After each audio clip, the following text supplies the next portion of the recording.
E aí, beleza? Forte abraço, mais uma vez muito obrigado a você que retorna ao meu canal, você que está chegando pela primeira vez ou ainda não se inscreveu, não perca tempo, inscreva-se e assinale o sininho de notificação. Já chega deixando aquele like esperto, afinal de contas o seu joinha é muito importante para os nossos vídeos e também para o crescimento do canal. E se você quiser me seguir nas redes sociais, o link está na descrição do vídeo aqui, passando pela sua tela. Este que é mais um quadro Comentário Sem Freio, para trazer a você todos os detalhes a respeito do adversário do Flamengo nesta quarta-feira na Recopa Sul-Americana, o campeão da Copa Sul-Americana Independiente del Valle. Você vai saber como os equatorianos jogam pelas mãos de um técnico europeu. Você sabia disso?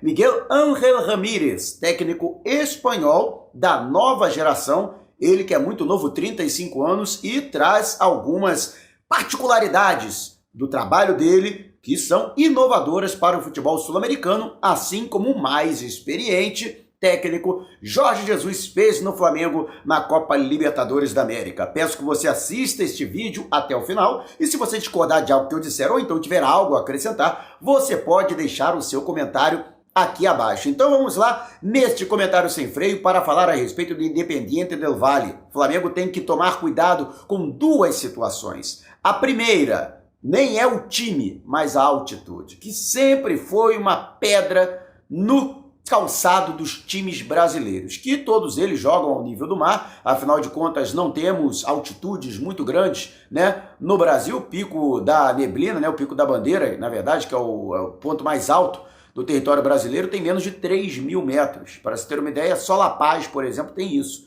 E o Flamengo vai jogar quase nessa altitude, 2.850 metros. Eu já fui diversas vezes para Quito e posso dizer para você, sim, faz diferença. Não são os 3.600 metros de La Paz, não são os 3.780 metros de Oruro, por exemplo, não são os 4.000 metros de Potosí, todas essas cidades onde eu já estive, mas posso dizer para você, passaram de 1.800 metros, né? Você passou de 1,8 km, já consegue sentir os efeitos da altitude, que vão desde tontura, zumbido no ouvido, dor de cabeça, ardência nos olhos, cansaço excessivo, até náuseas, vômitos, né, e outras situações que são até mais graves. Por exemplo, hipertensos não são recomendáveis, por exemplo, fazerem viagens para esses lugares, para você ter uma ideia. Então, o Flamengo tem sim que tomar muito cuidado.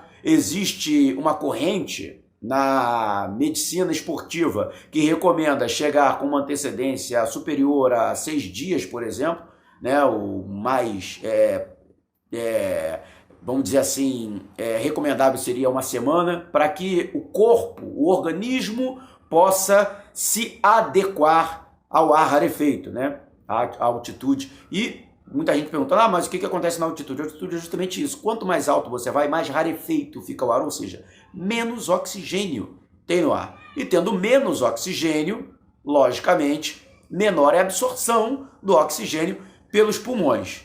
E o oxigênio é a nossa principal fonte, junto com os açúcares, é a nossa principal fonte de energia, né? Sem oxigênio, nós não conseguimos realizar coisas básicas, como pensar, por exemplo, né? Até porque nós queimamos oxigênio, né, para as sinapses dos neurônios. Imagina, por exemplo, ter que correr durante 90 minutos.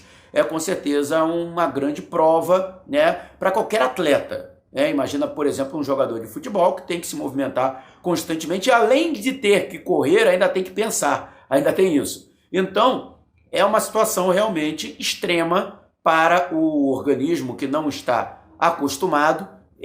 Conforme eu disse, existe uma corrente que determina que você vá com bastante antecedência para conseguir se aclimatar ao ar rarefeito, e existe uma outra corrente que você chegue na véspera, então no dia, né? Horas antes da partida, porque assim o corpo sente o menos possível os efeitos da altitude. Fato é que o Flamengo nem tanto ao mar, nem tanto à terra, chegando pouco mais de 48 horas antes da partida, lembrando que o jogo acontece no horário de Brasília às 10h30 da noite desta quarta-feira, E é uma situação nova também para o técnico Jorge Jesus, porque assim como no Brasil, na Europa também, embora você tenha ali a cordilheira, né, dos Alpes suíços, você não tem grandes clubes atuando nos Alpes. Então, quando você vai jogar uma Champions League, por exemplo, pelo menos a maioria dos clubes, né, das capitais ou então das principais cidades, e são geralmente cidades que são próximas do nível do mar. Então não há essa experiência de jogar na altitude atuando na Europa. Então, para o Jorge Jesus será a primeira vez, e ele com certeza não sabe lidar com isso. Vai ter que trabalhar com o feedback de jogadores do atual elenco do Flamengo que já atuaram na altitude. Grande maioria deles, inclusive, atuou em Quito no ano passado contra a LDU, então poderá passar um feedback muito bom para o treinador, nesse sentido dos efeitos, e é claro, a sua comissão técnica, que é bastante competente, com certeza também vai colher informações neste sentido, além do departamento médico do Flamengo, fisiologistas e até nutricionistas, no que diz respeito à melhor preparação do Flamengo. No jogo em si, a melhor estratégia do Flamengo é reter a posse de bola ao máximo possível, impedir que o adversário fique o máximo de tempo com a bola, e sem ser aquele time agudo, sem ter aquela intensidade. Tendo uma participação muito parecida com a que o Flamengo teve diante do Liverpool, em que o Flamengo reteve a posse de bola, mas não foi tão agressivo, né? Não se lançou tanto ao ataque, né? Procurou ser mais cauteloso. E é assim que o Flamengo tem que se portar na altitude, porque quanto mais o Flamengo retiver a posse de bola, menos os jogadores do Flamengo terão que correr atrás dos adversários, e assim menor o desgaste por conta da altitude e do ar rarefeito. Então o Flamengo tem que trabalhar dessa forma, praticamente aquele tic-tac do Guardiola, né? Manda a bola para um lado, manda a bola para o outro, virada de jogada, retenção de bola no campo defensivo. Nisso o Flamengo tem uma facilidade muito grande porque todos os jogadores não têm nenhum brucutu por ali. Mesmo os zagueiros, lembrando que a zaga diária será composta por Rodrigo Caio e Gustavo Henrique. Léo Pereira não viajou para a capital equatoriana, voltou ao Rio de Janeiro para retomar tratamento intensivo para a recuperação das dores musculares e deve ficar à disposição para a final da Taça Guanabara diante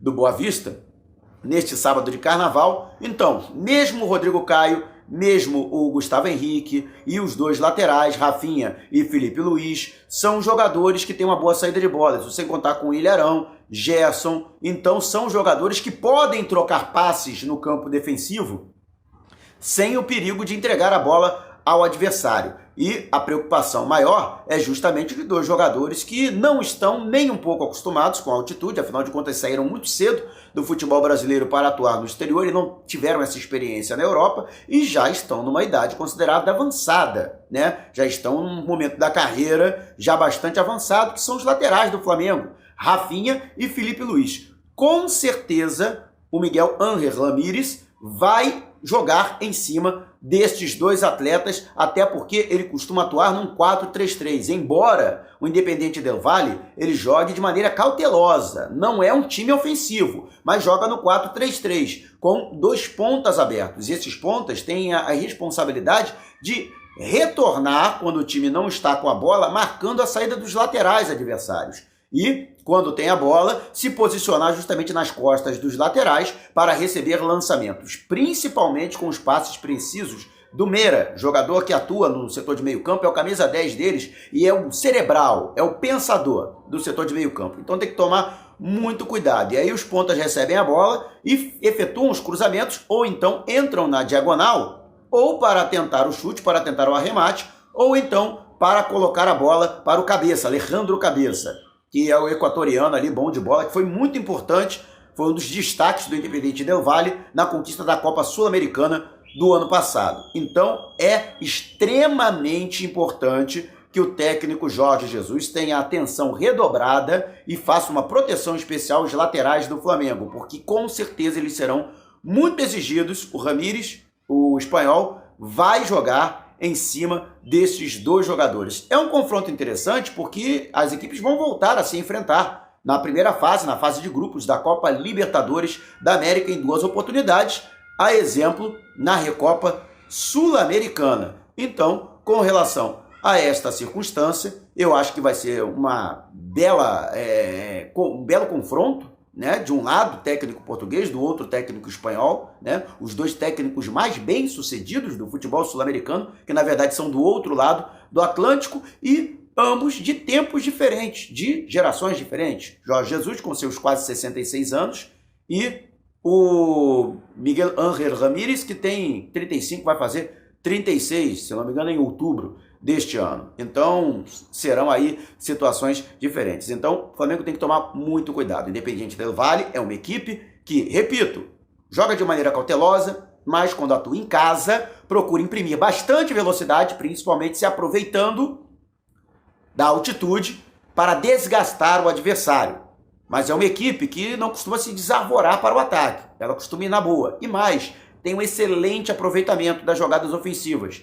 É uma equipe cirúrgica, que constrói poucas jogadas, afinal de contas trabalha só com um meia, com um jogador construidor, né? Que é um construtor de jogadas, mas as poucas oportunidades de ataque que constroem, eles costumam ser fatais. Então é bom que o Flamengo tome cuidado para dar o mínimo, se não dá nenhuma possibilidade de ataque à equipe do Independiente del Valle. E repito, reter a posse de bola, ditar o ritmo da partida, principalmente quebrando o ritmo do jogo, é fundamental para que o Flamengo tenha sucesso e possa pelo menos trazer um empate de Quito para a partida de volta que acontece no Maracanã no próximo dia 26. 46 mil ingressos já vendidos de maneira antecipada para esse confronto. E olha que o valor dos ingressos foi salgado, hein? A expectativa é de que tenhamos aí mais de 60 mil torcedores no palco maior do futebol brasileiro para, quem sabe, acompanhar o primeiro título internacional do Flamengo atuando no Maracanã. Nunca é demais lembrar, quando o Flamengo foi campeão da Libertadores em 81,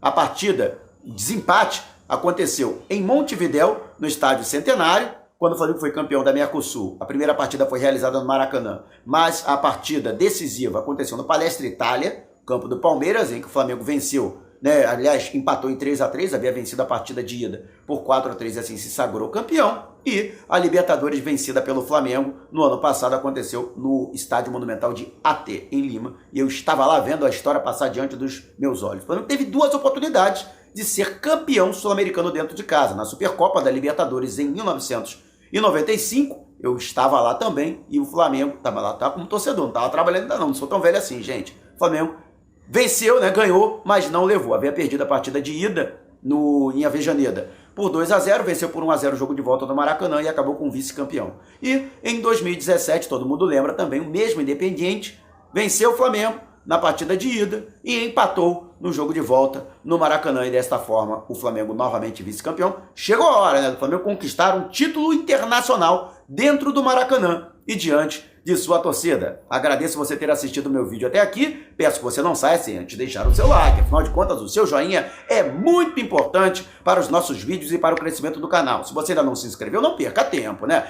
Inscreva-se e assinale o sininho de notificação. E se você quiser me seguir nas redes sociais, o link está na descrição do vídeo aqui, passando pela sua tela. E não vai embora não, tá? Ao final desse vídeo tem muita coisa para você curtir aqui no canal. Além deste quadro, Comentário Sem Freio, você tem tudo sobre Flamengo, você tem o pós-jogo com as minhas análises das partidas do Rubro Negro. Com certeza você vai ter a minha análise do que com certeza será uma vitória do Flamengo atuando na altitude de Quito. Não vai ter altitude, não vai ter Independiente del Valle, não vai ter Miguel Ángel Ramírez, não vai ter para ninguém. Flamengo vai vencer lá na altitude e eu tenho fé. Você tem também as crônicas que eu já compus em homenagem ao Flamengo, então passei pelo canal, usufrua do conteúdo. Eu vou ficando por aqui, mas você pode me rever em algum outro vídeo aqui mesmo do canal, combinado? Forte abraço!